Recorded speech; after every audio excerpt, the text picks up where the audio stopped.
আসসালামু আলাইকুম। এটিএন বাংলা সংবাদে সবাইকে স্বাগত জানাচ্ছি আসিফুর রহমান সাগর। শুরুতেই সংবাদ শিরোনাম। জুলাই বিপ্লব ঘোষণাপত্র প্রকাশ স্থগিত করেছে বৈষম্য বিরোধী ছাত্র আন্দোলন। বিকালে মার্চ ফর ইউনিটি কর্মসূচি জাতীয় ঐকমত্যের ভিত্তিতেই তৈরি হবে জানালেন প্রেস সচিব। নির্বাচন প্রক্রিয়ার মধ্যে দেশকে গণতান্ত্রিক ধারায় ফিরিয়ে আনার তাগিদ তারেক রহমানের। দলমত নির্বিশেষে সবাইকে দেশ গড়ার কাজে ঐক্যবদ্ধ থাকার আহ্বান। অন্তর্বর্তী সরকারের সর্বোচ্চ অগ্রাধিকার জুলাই গণহত্যার বিচার জানালেন আইন উপদেষ্টা আসিফ নজরুল। সরকারকে প্রশ্নবিদ্ধ করতে ষড়যন্ত্রের অভিযোগ রিজওয়ানা হাসানের। গণহত্যায় অভিযুক্ত শেখ হাসিনাকে প্রতীকী ফাঁসিতে ঝুলালো ছাত্রদল। ঢাকা বিশ্ববিদ্যালয়ের সাবেক প্রধানমন্ত্রীর প্রতিকৃতিতে শিক্ষার্থীদের গণজুতা নিক্ষেপ। শুনছিলেন সংবাদ শিরোনাম, এবার বিস্তারিত। জুলাই বিপ্লবের ঘোষণাপত্র প্রকাশ স্থগিত করেছে বৈষম্য বিরোধী ছাত্র আন্দোলন। সোমবার রাতে রাজধানীর বাংলা মোটরে রূপায়ণ সেন্টারে বৈষম্য বিরোধী ছাত্র আন্দোলন ও জাতীয় নাগরিক কমিটি সভা শেষে একথা জানায় কেন্দ্রীয় সমন্বয়করা। তবে বিকাল ৩টায় কেন্দ্রীয় শহীদ মিনারে মার্চ ফর ইউনিটি কর্মসূচি ঘোষণা করা হবে। সংগঠনের নেতারা জানান, অন্তর্বর্তী সরকারের পক্ষ থেকে জাতীয় ঐকমত্যের ভিত্তিতেই জুলাই গণঅভ্যুত্থানের একটি ঘোষণাপত্র তৈরির উদ্যোগ গ্রহণ করেছে, যাকে প্রাথমিক বিজয় হিসেবে স্বাগত জানিয়েছে বৈষম্য বিরোধী ছাত্র আন্দোলন। এই যে ঘোষণাপত্রটি আমাদের এই জুলাই অভ্যুত্থানের এই ঘোষণাপত্রটি আসা উচিত এবং এটি একটি লিখিত ডকুমেন্ট হিসেবে রাষ্ট্রের পক্ষ থেকে যাওয়া উচিত যে বৈষম্য বিরোধী ছাত্র আন্দোলন এই প্ল্যাটফর্মের চেয়ে রাষ্ট্র যখন এই দায়িত্বটি নিয়ে নেয়, অন্তর্বর্তীকালীন সরকার যখন এই দায়িত্বটি নিয়ে নেয়, আমরা আমাদের জায়গা থেকে এই বিষয়টিকে সাধুবাদ জানাই এবং স্বাগত জানাই। আজ 31শে ডিসেম্বর রোজ মঙ্গলবার বিকাল ৩ ঘটিকায় কেন্দ্রীয় শহীদ মিনারে মার্চ ফর ইউনিটি কর্মসূচি ঘোষণা করা হলো। এর আগে জাতীয় ঐকমত্যের ভিত্তিতে অন্তর্বর্তী সরকার জুলাই গণঅভ্যুত্থানের ঘোষণাপত্র তৈরির উদ্যোগ নিয়েছে বলে জানিয়েছেন প্রধান উপদেষ্টার প্রেস সচিব শফিকুল আলম। সোমবার রাতে প্রধান উপদেষ্টার বাসভবন যমুনার সামনে এক জরুরি সংবাদ সম্মেলনে তিনি একথা জানান। বলেন, ঘোষণাপত্র খুব শিগগিরই জাতির সামনে উপস্থাপন করা হবে। তিনি বলেন, জুলাই গণঅভ্যুত্থানের মধ্য দিয়ে গড়ে ওঠা জনগণের ঐক্য, ফ্যাসিবাদ বিরোধী চেতনা ও রাষ্ট্র সংস্কারের আকাঙ্ক্ষাকে সুসংহত রাখার জন্য এই ঘোষণাপত্রটি তৈরি হবে।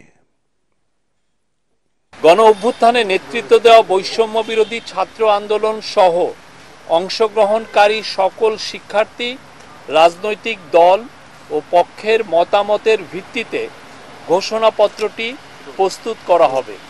এতে জুলাই গণ অভ্যুত্থানের পরিপ্রেক্ষিত, ঐক্যের ভিত্তি ও জনগণের অভিপ্রায় ব্যক্ত হবে। আমরা আশা করছি সকলের অংশগ্রহণের মাধ্যমে কিছুদিনের মধ্যে সর্বসম্মতিক্রমে এ ঘোষণাপত্র প্রস্তুত করা হবে এবং জাতির সামনে উপস্থাপন করা হবে। এদিকে কেন্দ্রীয় শহীদ মিনারে মার্চ ফর ইউনিটি কর্মসূচির আয়োজনে ১.৫ থেকে ২.৫ লাখ মানুষের উপস্থিতি হতে পারে বলে জানিয়েছেন মুখ্য সংগঠক আব্দুল হান্নান মাসুদ। কর্মসূচির নিরাপত্তার বিষয়ে ঢাকা মেট্রোপলিটন পুলিশের সাথে আলোচনা শেষে তিনি বলেন, ২৪শের গণঅভ্যুত্থানের পর ৩১ ডিসেম্বরের দিনটি ঐতিহাসিক হবে। এর মাধ্যমে দেশের বস্তাপচা রাজনীতির অবসান ঘটবে বলেও আশা করেন তিনি। রিপোর্ট করছেন আদ্দিন সজীব। গণঅভ্যুত্থানের বছর ২০২৪-এর শেষ দিনটিতে বৈষম্য বিরোধী ছাত্র আন্দোলনের ঘোষণাপত্র এখন আলোচনার কেন্দ্রে। কি হতে যাচ্ছে ৩১ ডিসেম্বর, তার কিছুটা ধারণা দিলেন সংগঠনটির মুখ্য সংগঠক আব্দুল হান্নান মাসুদ। ২৪শের গণঅভ্যুত্থানের যে আকাঙ্ক্ষা, তারা ২৪শের গণঅভ্যুত্থানের সময় তারা যে জীবন বাজি রেখে লড়াই করেছে, তাদের সন্তানরা জীবন দিয়েছে, আহতরা তাদের হাত দিয়েছে, পা দিয়েছে, তাদের যে আকাঙ্ক্ষাটা, সেই আকাঙ্ক্ষাটা কালকে ডকুমেন্টেড আকারে জাতির সামনে উপস্থিত হবে। আশা করি এটা ১.৫ থেকে ২.৫ লাখ মানুষ হতে পারে, যেভাবে আমরা সাড়া পাচ্ছি, বিভিন্ন জায়গা থেকে আমাদের সাথে যোগাযোগ করা হচ্ছে। গণঅভ্যুত্থানের ঘোষণাপত্রে কি থাকছে আর কতটা আশার সঞ্চার করবে জনমনে, তা নিয়েও রয়েছে জল্পনা কল্পনা। ডকুমেন্টেশনটাই আগামীর বাংলাদেশের যে সরকারি ক্ষমতায় আসুক তাদের জন্য দিক নির্দেশনা হয়ে থাকবে। তাদেরকে আমরা একটা সীমারেখা দিয়ে দিতে চাচ্ছি, যে সীমারেখাটা ২৪শের গণঅভ্যুত্থানের মধ্য দিয়ে শহীদদের রক্তের বিনিময়ে, আহতদের তাদের অঙ্গের বিনিময়ে আমরা একটা সীমারেখা দিয়ে যাচ্ছে, এই সীমারেখার বাইরে যেন কেউ যেতে সাহস না করে। যেটা হচ্ছে ৭২-এর পর থেকে বাংলাদেশের স্বাধীন বাংলাদেশের ৫৪ বছরের সকলেই সীমা অতিক্রম করেছে। আমরা মানুষের অধিকার হরণের সীমা যেন কেউ অতিক্রম করতে না পারে, সেটা ভবিষ্যতে যে সরকারি ক্ষমতায় আসুক তাদের জন্য ২৪-এর গণঅভ্যুত্থানের শক্তির পক্ষ থেকে একটি সীমারেখা আমরা টানতে চাচ্ছি। দীর্ঘ স্বৈর শাসনের পতনের পর আগামীর বাংলাদেশ নিয়ে জনমনে যে আকাঙ্ক্ষা তৈরি হয়েছে তার বাস্তব রূপ দিতেই এই ঘোষণাপত্র, বলছেন তরুণ এই সংগঠক। রাজনৈতিক দলগুলো আমাদের বাইরের না, তারা এই দেশের জনগণ, এই দেশের মানুষ। আমরা বৈষম্যবিরোধী ছাত্র আন্দোলনের নেতৃত্বে যেই গণঅভ্যুত্থানটি হয়েছে সেই গণঅভ্যুত্থানের ছাত্র নেতৃত্বকে নেতা মেনেই তারা রাজপথে নেমেছিল, এই নেতৃত্বকে স্বীকার করে রাজপথে নেমেছিল। এতে সাধারণ মানুষ চাচ্ছে নতুন রাজনৈতিক বন্দোবস্ত হোক, নতুন বাংলাদেশ বিনির্মাণ হোক, আগের মতো বস্তা পচা রাজনীতি যেন এই দেশে না চলে। বস্তা পচা রাজনীতির অবসান ঘটিয়ে আগামীর ১ জানুয়ারি থেকে নতুন রাজনীতির উদ্ভব হবে এবং সেই রাজনীতিটা কিসের উপর ভিত্তি করে হবে সেটা আমরা কালকে ডকুমেন্ট আকারে উপস্থাপন করতে যাচ্ছি, প্রক্লেমেশন আকারে উপস্থাপন করতে যাচ্ছি। বিএনপি সদর দপ্তরে ৩১ ডিসেম্বরের ঐতিহাসিক কর্মসূচির নিরাপত্তা নিয়ে আলোচনা শেষে মাসুদ বলেন, মানুষের অধিকার সংরক্ষণে যে সীমারেখা দেয়া হচ্ছে ঘোষণাপত্রে তা রক্ষায় তৎপর থাকবে দেশের মানুষ। আদ্দিন সজীব, এটিএন বাংলা, ঢাকা। আসছে রমজানে দ্রব্যমূল্য স্বাভাবিক রাখতে মাঠ প্রশাসনের কর্মকর্তাদের নির্দেশ দিয়েছেন প্রধান উপদেষ্টা ডক্টর মোহাম্মদ ইউনূস। ভিডিও কনফারেন্সের মাধ্যমে ৩১ জেলার কর্মকর্তাদের সাথে মত বিনিময়ের সময় এই নির্দেশ দেন তিনি। ছাত্র জনতার গণ অভ্যুত্থানের চেতনা ধারণ করে কাজ করার আহ্বান জানিয়ে প্রধান উপদেষ্টা বলেন, রাষ্ট্র সংস্কারের কাজ শান্তিপূর্ণভাবে শেষ করতে সজাগ থাকতে হবে সবাইকে। স্থানীয় প্রশাসনকে ধর্মবর্ণ নির্বিশেষে সবার অধিকার নিশ্চিত করার আহ্বানও জানান অন্তর্বর্তী সরকার প্রধান। সবাই আগের সরকারেও কাজ করেছে, কাজে এমন না যে আমরা অপরিচিত সেই সরকারের সঙ্গে, কিন্তু সরকারি কর্মকর্তা হিসেবে এখন যেহেতু পরিস্থিতির পরিবর্তন হয়েছে, সেই পরিবর্তনটাকে আমাদের ধারণ করতে হবে। ধারণ না করলে তাহলে মনে হবে যে কি আর কিছু হলো, এই অভ্যুত্থান তো কিছু দেখি না এখানে, এরকম যেন মনে না। দ্রব্যমূল্য একটা বড় ইস্যু, এখান থেকে চেষ্টা হচ্ছে কিভাবে এটাকে আয়ত্তে আনা যায়। এখন আয়ত্তে আনার সুযোগ আরো বেশি সৃষ্টি হয়েছে, আগের চেয়ে অনেক বেশি সুযোগ সৃষ্টি হচ্ছে। সেই সুযোগটাকে ব্যবহার করে যাতে এটা আমরা প্রতিযোগিতার মধ্যে থাকি। পিলখানা হত্যাকাণ্ডের সুষ্ঠু পুনঃতদন্ত দাবি করেছেন শহীদ সেনা পরিবারের সদস্যরা। রাষ্ট্রীয় অতিথি ভবন যমুনায় প্রধান উপদেষ্টার সঙ্গে সাক্ষাৎকালে এ দাবি জানান তারা। এছাড়া ২৫শে ফেব্রুয়ারিকে শহীদ সেনা দিবস হিসেবে ঘোষণা করার দাবিও জানিয়েছেন শহীদ পরিবারের সদস্যরা। এদিকে এত বছরে হত্যাকাণ্ডের পূর্ণাঙ্গ তদন্ত না হওয়ার বিস্ময় প্রকাশ করে প্রধান উপদেষ্টা প্রফেসর মোহাম্মদ ইউনূস বলেন, যতটুকু সামর্থ্য আছে তা দিয়ে সংক্রান্ত সব তথ্য প্রকাশ করা হবে। এ হত্যাকাণ্ডে বিচার করারও আশ্বাস দেন প্রধান উপদেষ্টা। এ সময় উপস্থিত ছিলেন আইন উপদেষ্টা আসিফ নজরুল, শিল্প গণপূর্ত উপদেষ্টা আদিলুর রহমান খান, পরিবেশ উপদেষ্টা সৈয়দা রিজওয়ানা হাসান, বিদ্যুৎ ও জ্বালানি উপদেষ্টা মোহাম্মদ ফজলুল কবির খান, উপদেষ্টা মাহফুজ আলম এবং যুব ও ক্রীড়া উপদেষ্টা আসিফ মাহমুদ সহ আরো অনেকে।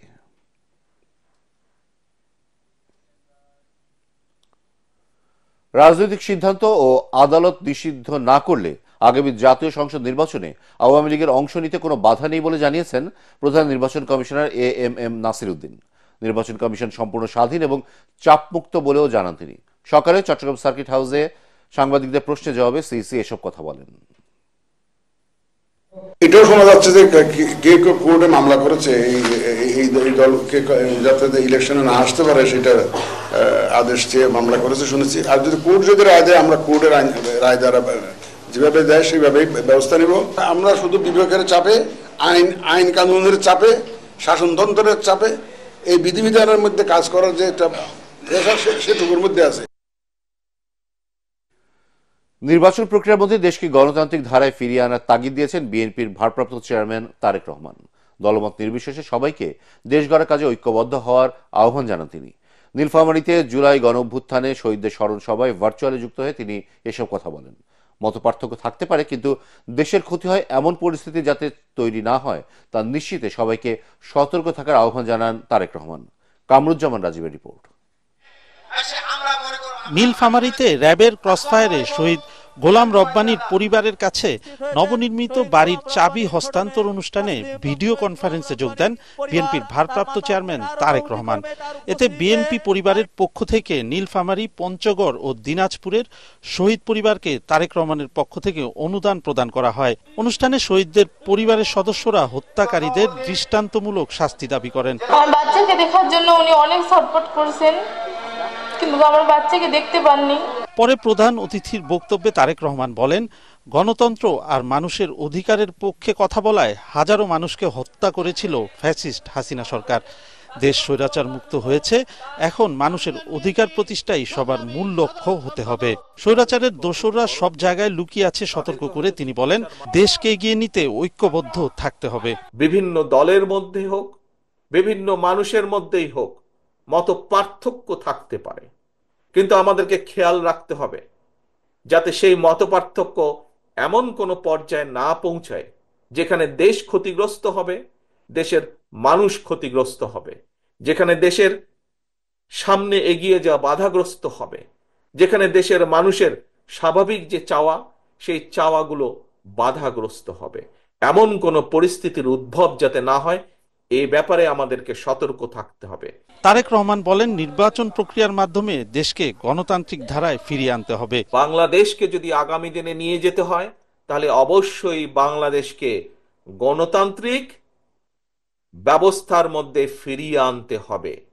সেটি ইউনিয়ন পরিষদের নির্বাচন হোক, সেটি পৌরসভার নির্বাচন হোক, সেটি উপজেলা পর্যায়ের নির্বাচন হোক, সেটি সংসদ পর্যায়ের নির্বাচন হোক, সেটি মসজিদ কমিটির নির্বাচন হোক, সেটি কোনো প্রতিষ্ঠানের নির্বাচন হোক, কিন্তু নির্বাচন প্রক্রিয়ার ভেতরে বাংলাদেশকে ফিরিয়ে আনতে হবে।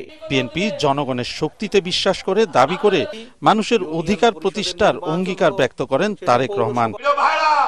কামরুজ্জামান রাজীব, এটিএন বাংলা। জুলাই গণহত্যার বিচারে সর্বোচ্চ অগ্রাধিকার দিচ্ছে অন্তর্বর্তী সরকার। শহীদ পরিবারের আর্থিক সহায়তা প্রদানের অনুষ্ঠানে একথা জানান আইন উপদেষ্টা ডক্টর আসিফ নজরুল। শহীদ পরিবারের আইনি সহায়তা দিতে লিগ্যাল এইড সেল গঠন করা হবে বলেও জানান তিনি। সরকারকে প্রশ্নবিদ্ধ করতে নানা ষড়যন্ত্র চলছে বলে অভিযোগ করেছেন আরেক উপদেষ্টা সৈয়দা রিজওয়ানা হাসান। এ সময় সার্জিস আলম বলেন, জুলাই বিপ্লবের শহীদদের রক্ত এখনো জীবিত, তাদের পরিবারে কেউ আর্থিক সহায়তা নয়, শুধু বিচার চায়। আরো জানাচ্ছেন ইয়াসিন রানা। জুলাই বিপ্লবে শহীদদের পরিবারের পাশে দাঁড়াতে ঢাকা দক্ষিণ সিটি কর্পোরেশন অডিটোরিয়ামে এই অনুষ্ঠানের আয়োজন করে জুলাই শহীদ স্মৃতি ফাউন্ডেশন।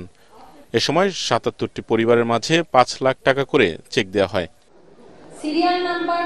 সিটি কর্পোরেশনের এই হলরুম শহীদ পরিবারের সদস্যদের কান্নাজনিত বক্তব্যে ভারী হয়ে ওঠে। খুনিদের বিচারের দাবিতে পরিবারগুলো সরকারের কাছে দাবি জানান, ক্ষোভ জানান তাদের নিরাপত্তাহীনতায়।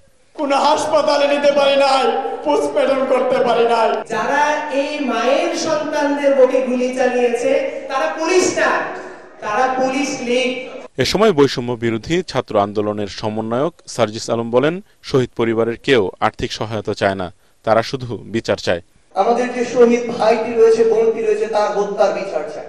এই পুলিশ প্রত্যক্ষ বা পরোক্ষভাবে এই হত্যাযজ্ঞের সাথে জড়িত ছিল, অনেকে ইচ্ছাকৃতভাবে অতি উৎসাহী হয়ে কাজগুলো করেছে, কিন্তু তাদের শাস্তি আজকে বদলির মধ্যে সীমাবদ্ধ। গণহত্যার বিচারে সরকারের আন্তরিকতার কথা জানান উপদেষ্টারা। আমরা যদি এই হত্যার বিচার করতে না পারি তাহলে কিন্তু আমাদের অন্য কোনো কাজ করে আমরা বলতে পারবো না যে আমরা কাজ করেছি। এ সময় উপদেষ্টা সৈয়দা রিজওয়ানা হাসান বলেন, সরকারকে প্রশ্নবিদ্ধ করতে অনেক ষড়যন্ত্র চলছে, নিজেদের মধ্যে বিভেদ তৈরি না করার আহ্বান জানান তিনি। দুঃখ পূরণের একটা বড় উপায় হবে বিচার, আরেকটা বড় উপায় হবে এই দেশটা যদি সত্যিকার অর্থেই যে জন্য আপনাদের পরিবারের শহীদেরা প্রাণ দিয়েছেন সেই লক্ষ্যে আমরা নিয়ে যাওয়ার অন্তত যাত্রাটুকুন শুরু করতে পারি। সঠিক বিচার দেওয়ার ওই দায়টা আমরা নিয়েছি। আইন উপদেষ্টা আসিফ নজরুল বলেন, আপাতত বিচার কাজ ধীরগতি মনে হলেও অচিরেই তা দৃশ্যমান হবে। ইনভেস্টিগেটর, বিচারক সবাইকে নতুন নিয়োগ দিতে হয়েছে। তোমাদেরকে মনে হয় আওয়ামী লীগের প্রসিকিউটর, আওয়ামী লীগের ইনভেস্টিগেটর, আওয়ামী লীগ আমলে অ্যাপয়েন্ট করা জাজ, তারা এসে কি এই গণহত্যার বিচার করবে? আওয়ামী লীগ যে গণহত্যা করেছিল বিচার করবে? করবে না তো। ফলে সবাইকে চেঞ্জ করতে হয়েছে। এই চেঞ্জ করার প্রক্রিয়া শুরু হয়েছে আমি দায়িত্ব নেওয়ার 2 সপ্তাহের মধ্যে। পুলিশ বাহিনীর নিষ্ক্রিয়তার বিষয়টিও তুলে ধরেন তিনি। 10 জনের মধ্যে 8 জন যদি ছাত্রলীগ, যুবলীগ, আওয়ামী লীগ পরিবারের হয় বা গোপাল মতের হয়, সেই পুলিশ নিয়ে কাজ করা কি সোজা ব্যাপার? মানে যেই পুলিশ গণহত্যার অংশ ছিল, গণহত্যাকারীদের প্রধান বাহিনী ছিল, তারা কি তাদের বিচারের ব্যাপারে আগ্রহ দেখাবে? ইয়াসিন রানা, এটিএন বাংলা, ঢাকা। গণতান্ত্রিক প্রক্রিয়ায় নতুন রাজনৈতিক দলকে স্বাগত জানাবে বিএনপি, কিন্তু বিশেষ প্রক্রিয়ায় দল গঠন করে ক্ষমতা দখলের চেষ্টা মেনে নেওয়া হবে না বলে হুঁশিয়ারি দিয়েছেন দলটির নেতারা। শেখ হাসিনা ও তার দোসরদের অরাজকতা সৃষ্টির প্রতিবাদে জাতীয় প্রেসক্লাবের সামনে নাগরিক সমাবেশে বিএনপি নেতারা এসব কথা বলেন। তারা বলেন, প্রশাসন সহ রাষ্ট্রের বিভিন্ন ক্ষেত্রে ঘাপটি মেরে থাকা ভারতীয় আধিপত্যের দোসরদের সরাতে না পারলে গণতন্ত্র প্রতিষ্ঠা সম্ভব নয়। দেশের ভেতরে ও বাইরের সব চক্রান্ত মোকাবেলায় অন্তর্বর্তী সরকারকে দ্রুত নির্বাচনের রোডম্যাপ ঘোষণার দাবি জানান বিএনপি নেতারা। দল যে কেউ গঠন করতে পারে, নির্বাচনও যে কেউ করতে পারে, কিন্তু দল গঠনের নামে একটি বিশেষ পরিস্থিতি সৃষ্টি করে ক্ষমতা দখল করার যদি স্বপ্ন দেখে তাহলে আপত্তি। নির্বাচনী রোড ম্যাপ ঘোষণা করুন, তা না হলে যে কোনো ষড়যন্ত্রের যদি আপনি শিকার হন, মানুষের ছিনতাই করা ভোটের অধিকার যদি ফিরে না আসে, তাহলে কিন্তু দায় দায়িত্ব আপনার উপরেই চলে আসবে। ক্ষমতায় টিকে থাকতে নিরাপরাধ মানুষকে হত্যার অভিযোগে ক্ষমতাচ্যুত প্রধানমন্ত্রী শেখ হাসিনাকে দেশে ফিরিয়ে এনে সর্বোচ্চ শাস্তি নিশ্চিতের দাবি জানিয়েছে ছাত্রদল, বৈষম্যবিরোধী আন্দোলন সহ ক্রিয়াশীল ছাত্র সংগঠনগুলো। কারণ বাজার ও ঢাকা বিশ্ববিদ্যালয়ে আলাদা কর্মসূচিতে গণহত্যায় অভিযুক্ত শেখ হাসিনার প্রতিকৃতিতে জুতা নিক্ষেপ ও তাকে প্রতীকী ফাঁসি দেন তারা। গণঅভ্যুত্থানের সময় জুতার মালা পরানো শেখ হাসিনার গ্রাফিতি মুছে ফেলার প্রতিবাদে প্রক্টরের পদত্যাগের দাবিও জানান শিক্ষার্থীরা। মাজহারুল হক মুহাজিরের রিপোর্ট। ঢাকা বিশ্ববিদ্যালয়ের টিএসসির রাজু ভাস্কর্য সংলগ্ন মেট্রো রেলের পিলারে ক্ষমতাচ্যুত প্রধানমন্ত্রী শেখ হাসিনার রক্তকালি মাখা ঘৃণাসূচক গ্রাফিতি মুছে ফেলার প্রতিবাদে শনিবার মধ্যরাত থেকেই উত্তাল বিশ্ববিদ্যালয় ক্যাম্পাস। তৎক্ষণাৎ শেখ হাসিনার ব্যঙ্গচিত্র আঁকা হলেও পরে সিদ্ধান্ত হয় একে আগের রূপে নিয়ে যাবার। তাই ঢাকা বিশ্ববিদ্যালয়ের ক্রিয়াশীল সকল ছাত্র সংগঠনের উদ্যোগে সাবেক প্রধানমন্ত্রীর প্রতিকৃতিতে এই গণজুতা নিক্ষেপ কর্মসূচির আয়োজন, যেখানে অংশ নেয় সব শ্রেণী পেশার মানুষ। এটা আসলে সবার কাছে একটা মেসেজ যে আমরা স্বৈরাচারীর বিরুদ্ধে সবসময় সদা জাগ্রত আছি, কেউ এভাবে আর আমাদের হারাই দিতে পারবে না, দমায় রাখতে পারবে না। আমরা রাষ্ট্রের প্রশ্নে সবাই এক, স্বৈরাচারের বিরুদ্ধে সকলেই আপোষশীল। এই সরকারের কাছে আমাদের একটাই দাবি যে শহীদদের স্মরণে বা যা অন্যায় করেছে, লুটপাট করেছে, তা যোগ্য শাস্তি দেওয়া হোক, তাকে দেশে এনে। যদিও জুলাই বিপ্লবের গ্রাফিতি মুছে ফেলার ঘটনায় দুঃখ প্রকাশ করেছেন বিশ্ববিদ্যালয়ের প্রক্টর, তবুও তার পদত্যাগের দাবি তোলেন শিক্ষার্থীরা। এই যে যারা দোষরা, যারা এই গ্রাফিতিটি মুছে ফেলার সাথে জড়িত, তাদেরকে চিহ্নিত করে প্রশাসন যেন তাদেরকে জবাবদিহিতা নিশ্চিত করে এবং জবাবদিহিতা নিশ্চিত করে বিচারের মুখোমুখি করা। একজন ফ্যাসিস্টের ছবির উপরে জুতার মালা, এই ব্যাপারটা কারা আমাদের মন থেকে মুছে দিতে চাইছে? এই যে একটা ঐতিহাসিক স্মারক ঢাকা বিশ্ববিদ্যালয়ের মুখ থেকে মুছে ফেলা হলো, সেটার দায় কি প্রশাসন নিবে না? সেটার দায় যদি তারা নেয়, তাহলে তো আসলে আমাদের বলতে হওয়ার কথা না, প্রক্টরের নিজে থেকেই ক্ষমা চাওয়ার পরবর্তী স্টেপ হিসেবে পদত্যাগ করার কথা। একই সময় কাউরান বাজারে ছাত্র জনতার হত্যাকারী আওয়ামী লীগ সহ দলটির অঙ্গ সংগঠনের শীর্ষ নেতাদের দ্রুত গ্রেফতারের দাবি জানায় ঢাকা মহানগর উত্তর ছাত্র দল। অন্তর্বর্তীকালীন সরকারের উপদেষ্টাদের কাছে বলতে চাই, আমরা আপনাদেরকে নিয়ে অনেক আশাবাদী, আপনারা আমাদেরকে আশাহত করবেন না, এই জুলাই গণ অভ্যুত্থানকে আপনারা ব্যর্থ হতে দিবেন না। হাসিনা এবং তার দোসরদের অবিলম্বে আইনের আওতায় আপনারা আনতে হবে। এ সময় কাউরান বাজারের সার্ক ফোয়ারার সামনে শেখ হাসিনার প্রতীকী ফাঁসি ও জুতা নিক্ষেপ করেন সংগঠনটির নেতাকর্মীরা। তবে শুধু প্রতীকী নয়, গণহত্যায় অভিযুক্ত সাবেক প্রধানমন্ত্রীকে দেশে ফিরিয়ে এনে ফাঁসির দড়িতে ঝুলানোর দাবি তোলেন তারা। মাজহারুল হক মুহাজির, এটিএন বাংলা, ঢাকা। টেকনাফে মিয়ানমার সীমান্তবর্তী বাংলাদেশি নাগরিকদের আতঙ্কিত হবার কোনো কারণ নেই বলে আশ্বস্ত করেছেন স্বরাষ্ট্র উপদেষ্টা জাহাঙ্গীর আলম চৌধুরী। সোমবার সীমান্ত এলাকা ঘুরে টেকনাফের দমদমিয়ার নাফ নদে বাংলাদেশ অভ্যন্তরীণ নৌ পরিবহন জেটি ঘাটে সাংবাদিকদের প্রশ্নের জবাবে তিনি একথা বলেন। একই সাথে জানান, স্বার্থ সংশ্লিষ্ট বিষয়ে মিয়ানমার সরকার ও আরাকান আর্মির সঙ্গে যোগাযোগ রক্ষা করা হচ্ছে। গোলাগুলি আওয়াজ কিন্তু এখানে আসে এবং অনেক সময় আমাদের এখানে কিন্তু হাতিয়ার বলে গুলির আইসও কিন্তু আমাদের এখানে আহত হয়। এই জন্য আপাতত এটা বন্ধ রাখছে। পরিস্থিতিটা আরো একটু উন্নতি হলে, যেমন ধরেন একটা এখান থেকে তাদের সরাই দেওয়া হয়েছে এই জালিয়া দ্বীপের থেকে, অন্যত এই এলাকায় হয়তো আর মাছ ধরার জন্য কোনো হয়তো সমস্যা হবে না। কিন্তু আরেকটা সমস্যা হলো যে আমাদের জেলে যারা আছে, এই জেলে ভাইদের আমি অনুরোধ করবো আপনারা জিরো লাইন ক্রস করেন না, যে আপনারা এই জিরো লাইন ক্রস করে যে সময় পারে বেশি লোভ করতে দেয়া সবার জন্য আপনারা কিন্তু সমস্যা ক্রিয়েট করে ফেলেন। মহান বিজয় দিবস উপলক্ষে ফ্রান্সে অনুষ্ঠিত হলো বিজয় উৎসব। দেশটির রাজধানী প্যারিসের একটি হলে আয়োজিত অনুষ্ঠানের প্রতিপাদ্য ছিল আমাদের মুক্তিযুদ্ধ আমাদের অহংকার। এ সময় আয়োজক সংগঠনের আহ্বায়ক অল ইউরোপিয়ান বাংলাদেশ অ্যাসোসিয়েশনের মহাসচিব কাজী এনায়েতুল্লাহ, বিজয় উদযাপন পরিষদের সদস্য সচিব এটিএন বাংলা ও এটিএন নিউজের ফ্রান্স প্রতিনিধি দেবেশ বড়ুয়া, কমিউনিটি ব্যক্তিত্ব আবুল কাশেম, বাংলাদেশ অ্যাসোসিয়েশনের সভাপতি সালেহ আহমেদ চৌধুরী, ঢাকা বিভাগ অ্যাসোসিয়েশনের সভাপতি শাহজাহান শারু অন্যান্যের মধ্যে উপস্থিত ছিলেন। অনুষ্ঠানে ৭১ মহান মুক্তিযুদ্ধের প্রেক্ষাপটে নৃত্যনাট্য পরিবেশিত হয়। সোশ্যাল ইসলামী ব্যাংকের কর্পোরেট শাখার উদ্যোগে গ্রাহক সমাবেশ অনুষ্ঠিত হয়েছে। অনুষ্ঠানের প্রধান অতিথি ছিলেন ব্যাংকের ভারপ্রাপ্ত ব্যবস্থাপনা পরিচালক মোহাম্মদ ফোরকানুল্লাহ। বিশেষ অতিথি ছিলেন উপব্যবস্থাপনা পরিচালক আব্দুল হান্নান খান ও মোহাম্মদ নাজমুস সায়াদাত। অনুষ্ঠানে সভাপতিত্ব করেন কর্পোরেট শাখার ব্যবস্থাপক মোহাম্মদ আবদুল্লাহ আল মামুন। সমাবেশে ২০০ শতাধিক গ্রাহক অংশ নেন। এ সময় গ্রাহকদের প্রতি কৃতজ্ঞতা প্রকাশ করে ধন্যবাদ জানান ব্যাংকের ভারপ্রাপ্ত ব্যবস্থাপনা পরিচালক মোহাম্মদ ফোরকানুল্লাহ। ভোক্তাদের চাহিদা বিবেচনায় রাজধানীর শনির আখড়া মনোয়ারা ভবনে উদ্বোধন হয়েছে আতিয়া রেস্তোরাঁ ও chilli Chinese and party center. রাজধানী ঢাকার চিটাগাং সড়কের পাশে RS শপিং টাওয়ার সংলগ্ন ভবনে নতুনভাবে উদ্বোধন করা হলো এই রেস্তোরাঁ। উদ্বোধনী অনুষ্ঠানে সভাপতিত্ব করেন প্রতিষ্ঠানের কর্ণধার শাহাদাত হোসেন। আরও উপস্থিত ছিলেন ইকবাল হোসেন, হাসান মাহমুদ সহ গণ্যমান্য ব্যক্তিবর্গ। প্রতিষ্ঠানের কর্ণধার শাহাদাত হোসেন বলেন, আতিয়া রেস্তোরাঁ ও chilli Chinese and party center নতুন আঙ্গিকে শুরু হয়েছে। গ্রাহকদের চাহিদার কথা বিবেচনা করে আতিয়া রেস্তোরাঁয় সুযোগ সুবিধা আরও বৃদ্ধি করা হয়েছে।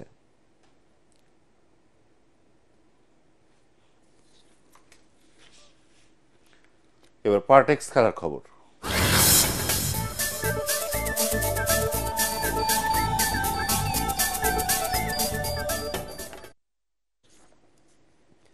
মেহেদী হাসানের ঘূর্ণি জাদুতে ঢাকা ক্যাপিটালসকে 40 রানে হারিয়ে জয় দিয়ে বাংলাদেশ প্রিমিয়ার লিগ BPL এর আসর শুরু করল রংপুর রাইডার্স।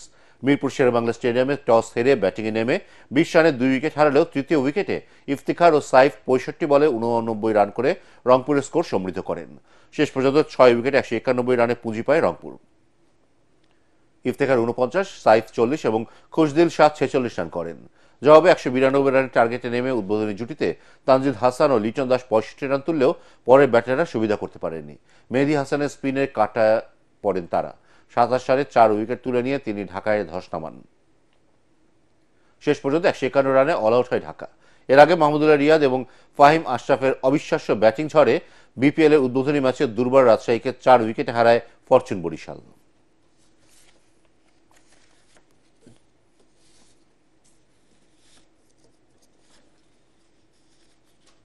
শেষ করার আগে সংবাদ শিরোনাম আরো একবার।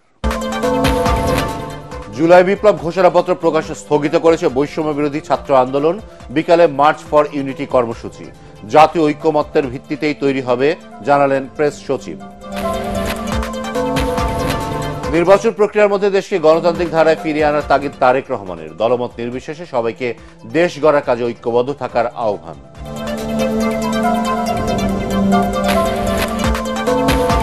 অন্তর্বর্তী সরকারের সর্বোচ্চ অগ্রাধিকার জুলাই গণহত্যার বিচার, জানালেন আইন উপদেষ্টা আসিফ নজরুল।